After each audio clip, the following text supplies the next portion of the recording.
നമസ്കാരം സ്റ്റാലിൻ സാർ. ധന്യവാദം. വഖഫ് ബോർഡിന് മൂക്ക് കയറിടേണ്ട ആവശ്യമുണ്ടോ? ഉണ്ടെങ്കിൽ അത് എന്തിനാണ്? വഖഫ് എന്ന് പറഞ്ഞാൽ വളരെ നല്ലൊരു കൺസെപ്റ്റാണ് കേട്ടോ. നമ്മളാരും വഖഫിനെതിരല്ല, വഖഫ് ബോർഡിന് നമ്മളാരും എതിരല്ല. വഖഫ് ബോർഡിന് നമ്മളെ ഇന്ത്യൻ പാർലമെൻറ്റ് ഭരണഘടനാ വിരുദ്ധമായ കുറേ കൂടുതൽ അവകാശങ്ങൾ വാരി കൊടുത്തതിൻ്റെ പ്രശ്നം നമ്മൾ അതിനെ മാത്രമാണ് എതിർക്കുന്നത്. അല്ലാതെ നമ്മൾ വഖഫിനെ എതിർക്കുന്നില്ല, നമ്മൾ വഖഫ് ബോർഡിനെ എതിർക്കുന്നില്ല. വഖഫ് ആക്ട് 1995 അടിയിലുള്ള ഭരണഘടനാ വിരുദ്ധമായ സെക്ഷൻസിനെയാണ് നമ്മൾ എതിർക്കുന്നത്. അതിലെ സെക്ഷൻ 108A വായിച്ചു കഴിഞ്ഞാൽ വഖഫ് ആക്ട് ഭരണഘടനയ്ക്കും മുകളിലാണെന്ന് നമുക്ക് മനസ്സിലാക്കാം. ഇന്ത്യ ഒരു റിപ്പബ്ലിക്കാണ്, നമുക്കുള്ള ഏറ്റവും വലിയ സാധനം ഭരണഘടനയാണ്, മനസ്സിലായില്ലേ? അപ്പോൾ അതിലെ അടിസ്ഥാന തത്വങ്ങളെ ബേസിക് സ്ട്രക്ചർ മാറ്റുന്ന ഒരു നിയമവും കൊണ്ടുവരാൻ പാടില്ല എന്ന് കേശവാനന്ദ ഭാരതി കേസിൽ സുപ്രീം കോടതി പറഞ്ഞിട്ടുണ്ട്. നമ്മുടെ ഭരണഘടനയുടെ ബേസിക് സ്ട്രക്ചറിനെ ഒരിക്കലും ബാധിക്കാൻ പാടുള്ള നിയമങ്ങൾ ഉണ്ടാക്കാൻ പാടില്ല.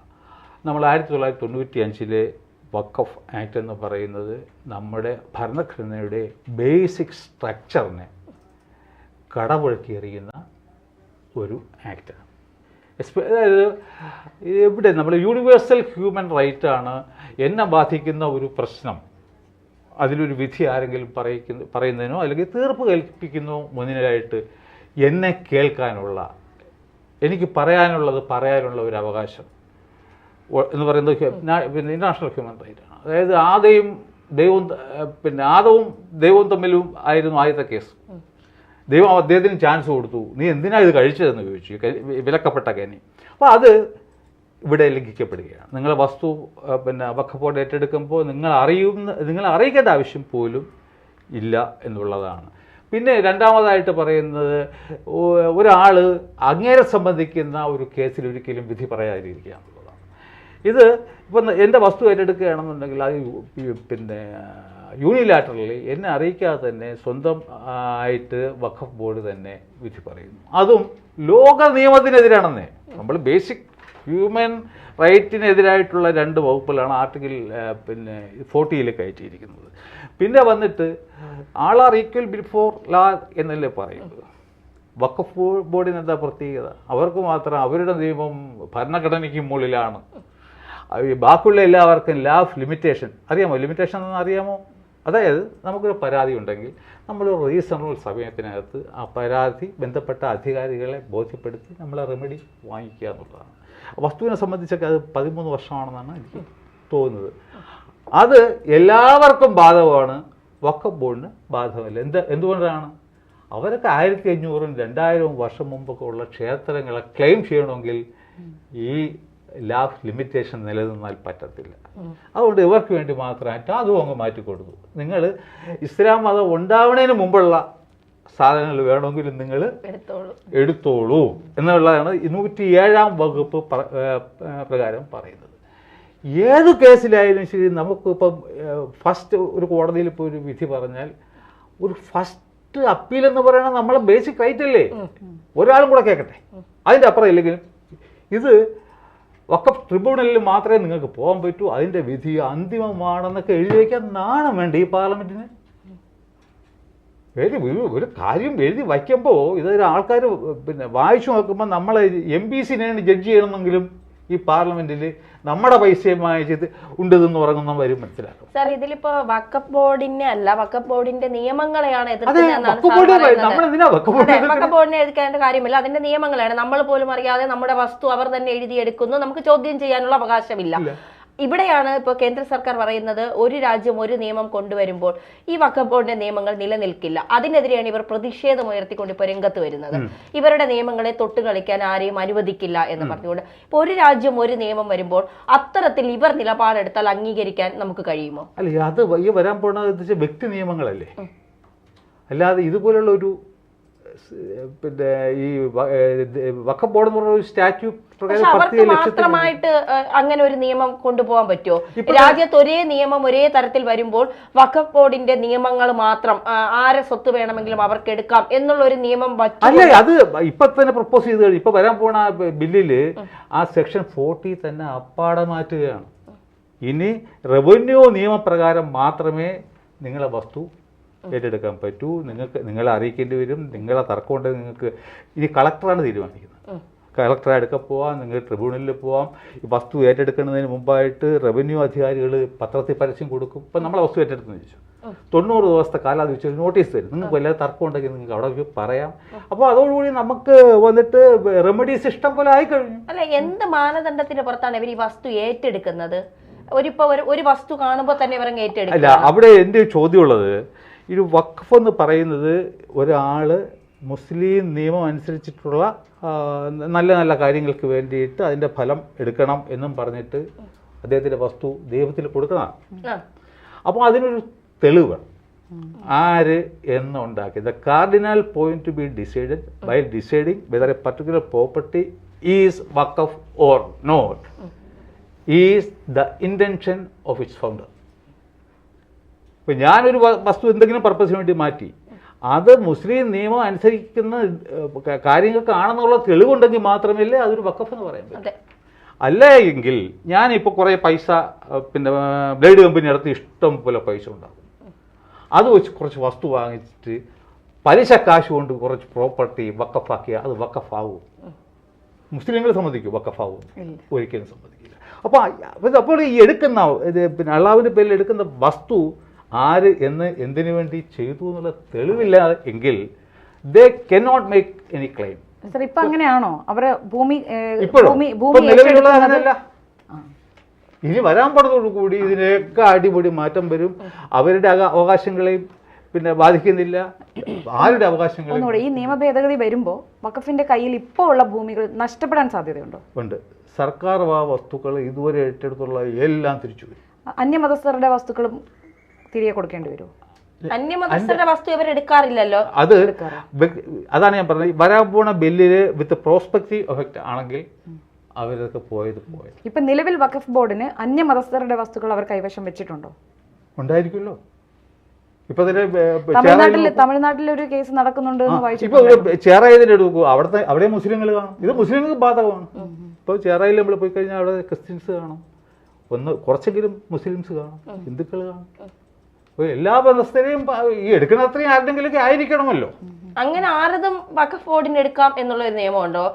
ഇപ്പൊ നമ്മളിപ്പോ അറിഞ്ഞ് ദൈവത്തിനൊരു ഇത് കൊടുക്കുന്നത് നമ്മളെ പിടിച്ചു വാങ്ങുന്നത് രണ്ടാണ്. അപ്പോ അങ്ങനെ ആരുടെ വസ്തു വേണമെങ്കിലും വഖഫ് ബോർഡിന് അവരുടെ അതാണ് പറയുന്നത്. വഖഫ് എന്ന വേർഡിന്റെ അർത്ഥം എന്താ? സ്റ്റോപ്പ് എന്ന്, സ്റ്റാൻഡ് സ്റ്റിൽ. അതായത് അള്ളാഹുവിന് ആ വസ്തു കൊടുക്കുന്നു, ആ നിമിഷം ഇനി ലോകാവസാനം വരെ അതിൻ്റെ ഉടമസ്ഥൻ അള്ളാഹു തന്നെ ആയിരിക്കും. Once a waqf is always a waqf. അതുകൊണ്ടാണ് 2000 കൊല്ലം മുമ്പ് ഷാജഹാൻ കൊടുത്തു എന്നൊക്കെ പറയുന്നത്. മനസ്സിലായ? അതിനൊരു മാറ്റമില്ല. Once a waqf is always a waqf. 2000 കൊല്ലം മുമ്പ് കൊടുത്തു, പക്ഷെ തെളിവ് ഞങ്ങളിലില്ല, കൊടുത്തില്ല എന്നുള്ള തെളിവ് നിങ്ങൾ കൊണ്ടുവരുന്നതാണ്. അപ്പൊ ഹിന്ദുക്കളുടേതും ക്രിസ്ത്യാനികളുടേതും ഒക്കെ ഇവർക്ക് എടുക്കാം. അതിന് പ്രത്യേകിച്ച് ഒന്നുമില്ല. പാർലമെന്റ് ഹൗസ് എടുക്കാമെന്നേ, സെക്രട്ടറി, കേരള ഗവൺമെന്റ് സെക്രട്ടേറിയറ്റ് എടുക്കാം. സർ, 95-ൽ ഈ നിയമം വരുമ്പോൾ ആ നിയമം നടപ്പിലാക്കിയവർ ആലോചിച്ചിട്ടുണ്ടാവോ ഇങ്ങനെ ഒരു സംഭവം ഇതിന്റെ പുറകിൽ ഉണ്ടാവും, ഇങ്ങനെ ഒരു ദോഷം ഇതിന്റെ പിന്നിൽ ഉണ്ടാവും, ഇങ്ങനെ ഒരു ദോഷം ഉണ്ടാകണം എന്ന് വെച്ചിട്ട് ആലോചിച്ചിട്ടാണ് ചെയ്തതെങ്കിലും അങ്ങനെ ആയിക്കോട്ടെ. മുസ്ലിങ്ങൾക്ക് ഇതിനോട് ഈ ഡ്രാഫ്റ്റ് ചെയ്യുന്നൊന്നും എം പിമാരല്ല, നല്ല മൂളമുള്ള ആൾക്കാരാണ്. അത് വായിച്ചു നോക്കി അറിയാം. ഈ ഒരു ഡ്യൂബിയസ് ഇന്റൻഷനോടുകൂടിയാണ് ഡ്രാഫ്റ്റ് ചെയ്യുന്നുള്ളത്. തലയ്ക്കകത്ത് താമസമുള്ള ഒരു വായിച്ചാൽ മനസ്സിലാവും. ഞാൻ പറഞ്ഞില്ലേ, ഇതുണ്ടാക്കുന്നു, അറിയിക്കാതെ വസ്തു ഏറ്റെടുക്കാം, നിങ്ങളുടെ ചോദ്യമില്ല, ഉത്തരമില്ല, നിങ്ങൾക്ക് കോടതിയിൽ പോകാൻ പറ്റത്തില്ല, ലാബ് ലിമിറ്റേഷൻ ഇല്ല, ഇതിലല്ല ബാക്കിയുള്ള എല്ലാ ലോയക്കോനും വലിയായാണ് എന്നൊക്കെ പറയേണ്ട അർത്ഥം എന്താ? There was A dubious intention behind drafting this act.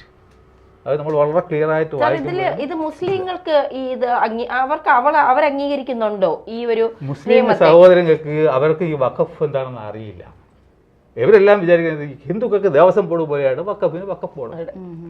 കാരണം ഒരു പ്രൈവറ്റ് വഖഫ് ആണെങ്കിൽ ആ കുടുംബത്തിന് മാത്രമേ, ഇത് ഉണ്ടാക്കിയ ആളിൻ്റെ കുടുംബത്തിന് മാത്രമേ അതിൻ്റെ ബെനിഫിറ്റ് ഉള്ളൂ. പബ്ലിക്കിന് വേണ്ടി ഉണ്ടാക്കുകയാണെങ്കിൽ അതിലും അദ്ദേഹം മെൻഷൻ ചെയ്യും, ഇന്ന ആൾക്കാർക്ക് ഇന്ന പർപ്പസിൽ പിന്നെ ഈ ഖുറാൻ ഓതുക അല്ലെങ്കിൽ അങ്ങനെയുള്ള മുസ്ലിം നിയമത്തിന് അടിയിൽ പയസ്സായിട്ടുള്ളതും ചാരിറ്റബിൾ ആയിട്ടുള്ളതും റിലീജിയസ് ആയിട്ടുള്ള പ്രോഗ്രാമിന് മാത്രമേ ഇത് മാറ്റിവെക്കാൻ പറ്റൂ.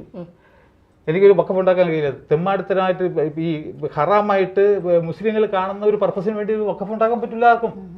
എല്ലാം ദൈവികമായിട്ടുള്ള ഒരു ഇതാണ് കൺസേൺ. വഖഫ് നല്ല കാര്യമാണ്, പക്ഷേ ഈ വഖഫ് ആക്ടിൽ എഴുതി വച്ചേക്കുന്ന കാര്യങ്ങളാണ് കുഴപ്പം. ഇപ്പൊ എനിക്ക് പിന്നെ എൻ്റെ ഇന്ത്യ ഗവൺമെന്റ് പറയണത് ഈ തോക്ക് പിടിച്ചോളൂ, പട്ടാളക്കാരനും അല്ലേ പഴയ എയർഫോഴ്സ് ആയിരുന്നു, നിങ്ങൾക്ക് ആർക്കും വെടിവെക്കാനുള്ള സ്വാതന്ത്ര്യം എന്ന് വെച്ച് കഴിഞ്ഞാൽ അതുപോലെയാണ് ഈ അവർക്ക് എംപവർ ചെയ്തിരിക്കുന്നവരെ. ഭരണഘടനാ വിരുദ്ധമായ ശക്തികൾ എടുത്തവരെ, ആയുധങ്ങൾ എടുത്തവരെ കൈ കൊടുത്തിട്ട് നിങ്ങൾ വെടിവെച്ചു എന്ന് പറഞ്ഞു കഴിഞ്ഞാൽ അവരെ കുറ്റം പറയും, വഖഫ് ബോർഡുകാരെ കുറ്റം പറയാൻ പറ്റുമോ? ഇതിന്റെ ഒരു ഭേദഗതി വരുമ്പോ ഇത് വലിയ പ്രതിഷേധങ്ങൾക്ക് വഴിതെളിക്കില്ലേ? അപ്പൊ അത് ഏത് തരത്തിലായിരിക്കും അത് എന്തൊന്നും പ്രതിഷേധം? എല്ലാം നിയമപരമായിട്ടില്ലേ? അവർക്ക് വേണമെങ്കിൽ കോടതിയിൽ പോയല്ലോ, ഈ നടപടി തെറ്റാണ്, ലെറ്റ് ദ കോർട്ട് ഡിസൈഡ്. പക്ഷേ ഈ ഇതിലുള്ള പ്രപ്പോസ്ഡ് അമെൻമെന്റിൽ ഒന്നിലും കോടതിക്ക് ഇടപെടാൻ കഴിയില്ല. കാരണം അത്ര ബ്യൂട്ടിഫുൾ ആയിട്ടാണ് ഇപ്പോഴത്തെ ഈ അമെൻമെന്റ് ഡ്രാഫ്റ്റ് ചെയ്തിരിക്കുന്നത്. ഒരു കാര്യത്തിൽ മാത്രമേ എനിക്ക് വിരോധമുള്ളൂ, മുസ്ലിങ്ങളെയും കൂടെ ഇതിന്റെ ഈ ബോർഡിലേക്ക് കൊണ്ടുവരുന്നത്. 20 പേരെ ഇടയ്ക്ക് 2 എണ്ണത്തിനെ കൊണ്ടിട്ട് അടി ഉണ്ടാക്കേണ്ട കാര്യം വല്ലതുകൊണ്ടാണ്. അവരായി എല്ലാ പ്രശ്നവും നമ്മൾ സെറ്റിൽ ചെയ്യുന്നു, ഇനി ഹാപ്പി ആയിട്ട് പിന്നെ ബായ് ആയിട്ട് ജീവിക്കുക. അതിന്റെ ഇടയ്ക്ക് വീണ്ടും കുത്തിത്തിരിപ്പ് ഉണ്ടാക്കാൻ വേണ്ടിയിട്ട് ഈ വഖഫ് ബോർഡിൽ മുസ്ലിങ്ങളെ കയറ്റണം. എന്ത് പർപ്പസാണ് നോൺ മുസ്ലിംസിനെ കയറ്റണം? അത് വേണ്ട. നമ്മൾ കാര്യത്തിനെ കാണുമ്പോൾ നിഷ്പക്ഷമായിട്ടും സത്യസന്ധമായിട്ടും ഉള്ള കാര്യം മാത്രമേ നമ്മൾ പറയാൻ പറ്റൂ. അതല്ല, ദേവസ്വം ബോർഡും വഖഫ് ബോർഡും ഒരേ പ്രവൃത്തി അല്ലെങ്കിൽ പോലും ദേവസ്വം ബോർഡിൽ ഒരു ഹിന്ദു അല്ലാത്ത ഒരാളിനെ ഇവർ പ്രവേശിപ്പിക്കുമോ? ഇല്ലല്ലോ. ഇത് വഖഫ് ബോർഡിന്റെ ഏറ്റവും മെയിൻ ഓഫീസറായ CEO ഒരു വഖഫിൻ്റെയെങ്കിലും റിലീജിയസ് ആയിട്ടുള്ള കസ്റ്റം ആയിട്ടുള്ള യൂസേജ് വരുമ്പോൾ ഒരു ആചാരത്തിലും ഇടപെട്ട് പോരുന്നതാണ് ചോദിച്ചിരിക്കുന്നത് 38(3) വഖഫ് ആക്ടിൽ. അതേസമയം ഒരു ദേവസ്വം ബോർഡ് ഒരു ക്ഷേത്രത്തിൽ കൊടുക്കുന്ന ചന്ദനത്തിൻ്റെ ക്വാളിറ്റി വരെ തീരുമാനിക്കുന്നതില്ല. ശബരിമല കേസ് സുപ്രീം കോടതി വരെ നടത്തുന്നു. ഇത് അവിടെ ഒരു പുളി തറ വീണാൽ കൊണ്ടുപോകുന്നത് ദേവസ്വം ബോർഡ്. അതായത് ഉപ്പ് തൊട്ട് കർപ്പൂരം വരെയും ആ ക്ഷേത്രങ്ങളിലുള്ള കാര്യം കംപ്ലീറ്റ് നോക്കുന്നത് ദേവസ്വം ബോർഡാണ്. ഇവിടെ നോക്കിയാൽ അത് ചെയ്തോ, ആ കൃത്യമായിട്ട് ചെയ്തോ, ഇത്ര ചോദിക്കാൻ വഖഫ് ബോർഡ്. അങ്ങനെ so how can you compare this Devaswom board with Waqf board? Waqf board ഒരു മതപ്രസ്ഥാനമേ അല്ല എന്ന് കോടതികൾ വിധി പറഞ്ഞിട്ടുണ്ട്. കാരണം ഒരു പൊതു വിശ്വാസമല്ല, ഷിയയുടെ വിശ്വാസമല്ല. അപ്പം അവർക്ക് വേണ്ടി ഒരു ബോർഡിൻ്റെ അകത്ത് എങ്ങനെയാണ് ഒരു പൊതുവിശ്വാസം ഉണ്ടെന്ന് നമുക്ക് പറയാൻ പറ്റുക? അതുകൊണ്ട് ഈ മുസ്ലിങ്ങളും ഹിന്ദുക്കളും ക്രിസ്ത്യാനികളും ഒക്കെ ദൈവം ഒന്ന് പഠിക്കുക, മനസ്സിലായില്ലേ? അപ്പം നിങ്ങൾക്ക് കാര്യങ്ങൾ മനസ്സിലാവും. അതിന് ശേഷം അഭിപ്രായം പറഞ്ഞ് ഇത് മുസ്ലിങ്ങൾ പോലും ഇതിനെക്കുറിച്ച് നേരായി പഠിച്ചിട്ടല്ല പ്രതികരിക്കുന്നതെന്ന് വേണം നമുക്ക് മനസ്സിലാക്കാൻ. ഇതാണ് എന്റെ സത്യം. അത് കാരണം രാഷ്ട്രീയ വിരോധം കൊണ്ട് ഇപ്പോൾ BJP സർക്കാർ ഇത് നടപ്പാക്കാൻ ഉദ്ദേശിക്കുന്നു എന്നതുകൊണ്ട് തന്നെ രാഷ്ട്രീയപരമായാണ് മറ്റ് കക്ഷികൾ ഇതിനെ നേരിടുന്നത്. അതുകൊണ്ട് തന്നെ BJPക്കെതിരായി എങ്ങനെയും ഇതിനെ തിരിക്കുക എന്നുള്ള ലക്ഷ്യത്തോടു കൂടി വ്യാജ പ്രചരണങ്ങൾ നടത്തിയാണ് ഇതിനെതിരെ ആൾക്കാരെ തിരിപ്പിക്കുന്നത്. അത് ശരിയാണ്. എങ്കിലും എനിക്കൊരു പരാതിയുള്ളത് 2013 അമെൻമെന്റ് BJP കൂടെ സപ്പോർട്ട് ചെയ്തിട്ടുണ്ട്. അപ്പൊ അവരും അന്ന് വായിച്ചു നോക്കണമായിരുന്നു. ആ ഒരു പരാതി മാത്രമേ ഉള്ളൂ. പിന്നെ കഴിഞ്ഞതൊക്കെ past is past. Let us think about the future and plan the things accordingly. തീർച്ചയായിട്ടും വഖഫ് ബോർഡിനോടല്ല, വഖഫ് ബോർഡിന്റെ നിയമങ്ങൾ മാറ്റി അതിക്രമിച്ചിരിക്കുന്നു. വഖഫ് ബോർഡിനോടോ നമുക്ക് ഇതില്ല. പക്ഷേ പാർലമെന്റ് അവർക്ക് അംഗീകരിച്ചു കൊടുത്ത AK-47 കുറച്ച് കൊടുത്തിട്ടുണ്ട്. ഇതിൽ പറഞ്ഞ യാവനെ കണ്ടാൽ തട്ടിക്കോ, അത് മാറ്റം. തീർച്ചയായിട്ടും അതിനെ കൂടുതൽ നമുക്ക് പറയാൻ മതി. ഭരണഘടനയ്ക്ക് അതീതമല്ല മറ്റൊന്നും എന്ന് ഓർമ്മിപ്പിച്ചുകൊണ്ട് നമ്മൾ ഈ ചർച്ച അവസാനിപ്പിക്കുകയാണ്. സാർ, ചർച്ചയിൽ പങ്കെടുത്തതിന് വളരെ നന്ദി. നമസ്കാരം.